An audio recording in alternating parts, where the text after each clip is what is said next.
السلام علیکم ورحمۃ اللہ وبرکاتہ۔ 15 منٹ مدرسہ میں آپ سب کو خوش آمدید۔ اہلاً و سہلاً مرحبا۔ اعوذ باللہ من الشیطان الرجیم، بسم اللہ الرحمن الرحیم۔ رب اشرح لی صدری ویسر لی امری واحلل عقدۃ من لسانی یفقہوا قولی رب یسر ولا تعسر وتمم بالخیر وبک نستعین، آمین یا رب العالمین۔ جیسا کہ آپ سب کو معلوم ہی ہے، ہم لوگوں کے جو 15 منٹ مدرسہ ہے، اس میں ہم لوگوں کے 10 موضوع ہوتے ہیں۔ تو آج کا ہمارا پہلا موضوع ہے اسلامی تاریخ۔ اسلامی تاریخ میں آج ہم جانیں گے حضرت یوسف علیہ السلام کے بارے میں۔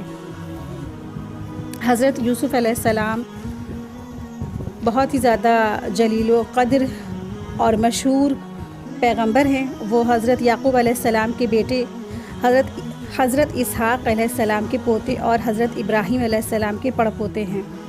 اللہ تعالیٰ نے ان کی شان میں ایک مکمل سورہ یوسف نام سے نازل فرمائی، جس میں ان کی زندگی کے حالات، واقعات عجیب انداز سے بیان فرمائے گئے ہیں۔ قرآن کریم میں 27 مرتبہ ان کا تذکرہ آیا ہے۔ ان کی پیدائش حضرت ابراہیم علیہ السلام کے تقریباً 250 سال کے بعد عراق شہر فدان ارم میں ہوئی۔ بچپن میں ہی وہ اپنے والد کے ساتھ فلسطین آ گئے تھے۔ ان کے 11 بھائیوں میں بنیامین کے علاوہ باقی سب سوتیلے بھائی تھے۔ حضرت یعقوب علیہ السلام ان سے بے حد محبت کرتے تھے۔ کسی وقت بھی ان کی جدائی گوارا نہیں تھی ان کو، کیونکہ شروع ہی سے ان کی فطری صلاحیتیں دوسرے بھائیوں کے مقابلے میں بالکل ممتاز اور روز روشن کی طرح ظاہر تھیں۔ حضرت یعقوب علیہ السلام ہونہار فرزند کی پیشانی پر چمکتا ہوا نور نبوت کو پہچانتے تھے اور وحی الہی کے ذریعے اس کی اطلاع بھی پا چکے تھے۔ اللہ تعالیٰ نے انہیں نبوت کے ساتھ حکومت و سلطنت سے بھی نوازا تھا۔ حضرت یوسف علیہ السلام کی آزمائش کے بارے میں جانیں گے کہ ان کی آزمائش کیسے ہوئی۔ تمام انبیاء کرام کی طرح حضرت یوسف علیہ السلام کی آزمائش بھی ہوئی۔ یوسف علیہ السلام کو بھی اللہ سبحانہ تعالیٰ کی رضا اور خوشنودی حاصل کرنے کے لیے سخت آزمائشوں سے گزرنا پڑا۔ چنانچہ والد محترم کی شفقت اور محبت سے محروم کرنے کے لیے سوتیلے بھائیوں نے سازش کر کے آپ کو اندھیرے کنویں میں ڈال دیا تھا۔ پھر ایک قافلے کے ذریعے عزیز مصر کے ہاتھوں پہنچ گئے تھے۔ چند سال ہی گزرے تھے کہ عزیز مصر کی بیوی کی سازش پر تقریباً 9 سال جیل میں رہنا پڑا۔ جب آپ نے ان تمام مراحل کو صبر اور استقامت کے ساتھ طے کر لیا تو اللہ تعالیٰ نے آپ کے اندر حلم، وقار، امانت و دیانت اور عزت، شرافت جیسی صفات مکمل طور پر پیدا فرما دی۔ آپ کے اس صبر اور استقامت کی بنا پر بچھڑے ہوئے بھائیوں کو ملا دیا گیا۔ والد کی گئی ہوئی جو بینائی تھی، آنکھوں کی روشنی تھی یعنی، تو واپس کر دی گئی، اور سب سے بڑھ کر آپ کو جیل خانے سے نکال کر نبوت و حکومت سے سرفراز کر دیا گیا۔ اسی طرح اللہ تعالیٰ صبر کرنے والے اپنے مخلص بندوں کو دین اور دنیا کی دولت اور عزت عطا فرماتے ہیں۔ حضرت یوسف علیہ السلام کی نبوت اور حکومت کیسے ہوئی، یہ جانیں گے۔ اللہ تعالیٰ نے حضرت یوسف علیہ السلام کو ایمان اور توحید وحی کی برکتوں سے نوازا تھا۔ اگرچہ شروع میں مال اور دولت، دنیاوی ترقی اور شہری زندگی انہیں حاصل نہیں تھی اور دیہات کی جو سادہ اور بے تکلف زندگی گزارتے تھے، مگر قدرت الہی کا کرشمہ تو دیکھیے کہ دیہات کے رہنے والے اپنی خواہش اور مرضی کے بغیر مصر جیسے تہذیب اور تمدن والے ملک میں پہنچ گئے اور امتحان اور آزمائش کے مختلف مرحلوں سے گزرتے ہوئے وہاں کے بادشاہ کے پاس پہنچ گئے۔ پھر ایک مرتبہ بادشاہ کے ایک خواب کی تعبیر بتانے کے بعد ملک مصر کے صورت حال کا تذکرہ کرتے ہوئے فرمایا کہ 10 سالی کے اس دور میں حکومت کو کامیابی کے ساتھ چلانے اور تباہی سے نکالنے کی تدبیر اور ملک کی گری ہوئی معیشت یعنی اکنامی کی حفاظت کرنا میں جانتا ہوں۔ جب عزیز مصر نے خواب کی صحیح تعبیر اور حضرت یوسف علیہ السلام کی امانت و دیانت اور سادگی اور سچائی کو اپنی آنکھوں سے دیکھ لیا تو حکومت کے عہد داروں اور عام خاص شہریوں کو جمع کر کے تخت اور حکومت آپ کے حوالے کر دی۔ آپ کی دعوتی کوششوں سے بادشاہ نے ایمان کو قبول کر لیا اور پورا خاندان مصر میں آباد ہو گیا۔ اس طرح نبوت کے ساتھ ساتھ انہوں نے مصر پر 80 سال